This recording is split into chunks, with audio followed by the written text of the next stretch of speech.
Hi, my name is Noel McCulloch, and welcome to the Midterm project for Team2. This team consists of myself, Dustin Goyen, and Austin Fangman.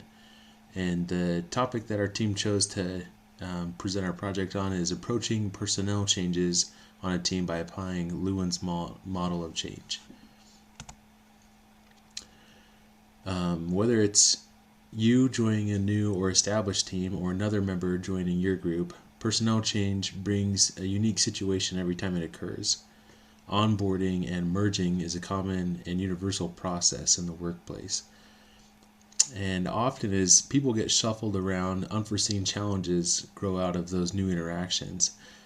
As our team for this project was discussing this topic, it was interesting to note that one of our common experiences was how difficult it was to understand how new groups would make changes.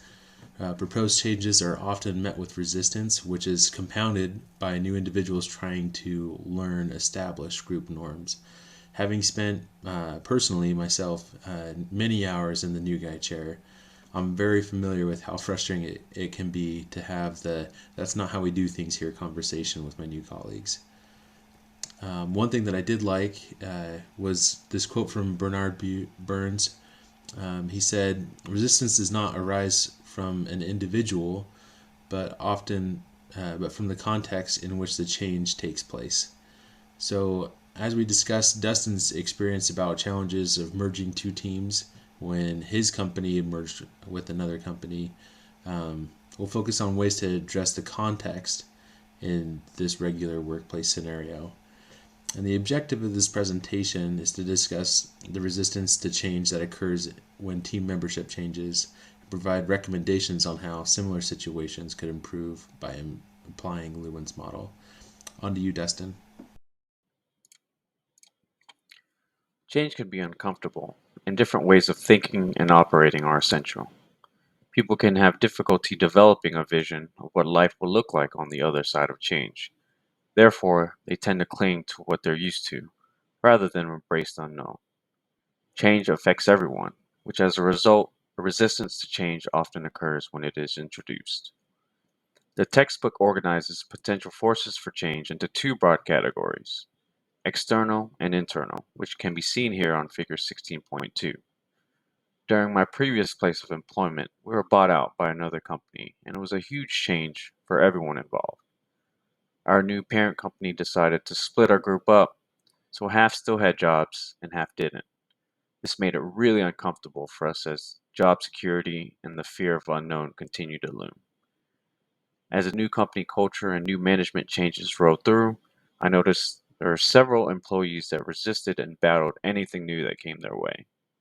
These employees have been working in their careers for 20, 30 plus years, and they were accustomed to their own ways of working and had concerns about losing their power and influence to the new management. This is an example of a change through external forces of an acquisition. We also had the need for change from internal forces from unmet needs, productivity, and structural reorganization. Our previous company had thousands of employees, but our particular facility and engineering group had difficulty meeting up with increased demands from the acquisition. But luckily, we had a sister plant that had resources and expertise available, but unfortunately, they were thousands of miles away. It was difficult for all levels of staff to adhere to new changes that were being made from that far away, especially from leadership that were not on site every day. Lack of communication and involvement had created an environment where some teammates felt excluded from the decision-making process, which then made the resistance to changes even more prevalent. Next will be Austin, who will provide recommendations on how to combat resistance to change. Thank you. Thanks, Dustin. I'm Austin Fangman, and I'm going to present the recommendations that our team has discussed for the situation that Dustin has talked about here. I'm no stranger to resistance to change myself and have faced similar challenges that Dustin and his previous employer faced. I've been part of projects merging together and have participated in many combative meetings determining how two groups of people combining into one can move forward together. Like with Dustin's example, there were many employees who were afraid their voices would not be heard. When implementing a change, it's important that the reasons for change be communicated, the end result of the changes being made should be known, and the changes should be supported after the fact. This is where Lewin's model of change comes in and prescribes just those things. Let's go through these 3 stages for the case that Dustin has presented and examine what could have been done to achieve a more desirable result. For the unfreezing stage, the merger was a necessity based on the company being purchased, so the motivation to change was rather forced. Both the new and old management should be communicating often with employees to give as much information possible as to what's coming and leave the employees with as little uncertainty as possible.